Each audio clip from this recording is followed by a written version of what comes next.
আসসালামু আলাইকুম রহমতুল্লাহ। আমাদের মুরগির খামারে যে বসিগুলো দিয়েছিলাম ওইগুলোর বয়স প্রায় আজ 20 দিনের মতন হয়ে গেছে। তাই আমরা আজ চেষ্টা করবো ওইগুলোকে পরিষ্কার করে নতুন বসি আনার জন্য ইনশাল্লাহ, যেন মুরগির রোগ বালাই কম হয় এবং মুরগি ভাইরাসে আক্রান্ত না হয়। তাই আজ আমরা চেষ্টা করবো পুরোনো বসিগুলো সম্পূর্ণ ফেলে দিয়ে নতুন বসি আনার জন্য।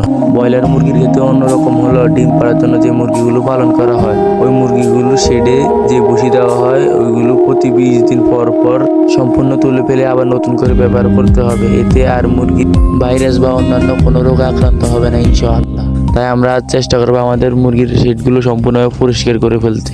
খামার থেকে সম্পূর্ণ বসে তুলে ফেলার পর উচিত জীবাণুনাশক স্প্রেটা করা। এতে ফার্মে আর কোনো রকম জীবাণু থাকবে না, কিন্তু আমাদের কাছে ওই জীবাণুনাশকটা না থাকার কারণে আমরা মুরগির ফার্মে স্প্রে ব্যবহার করতে পারিনি। কিন্তু ইনশাল্লাহ চেষ্টা করবো পরবার যেন আমরা আমাদের মুরগির ফার্মের বসিগুলো তুলে ফেলার পরবর্তীতে ওই জীবাণুনাশকটা ব্যবহার করতে পারি, যেন ফার্মে কোনো রকম ভাইরাস বা ব্যাকটেরিয়া না আক্রমণ করে।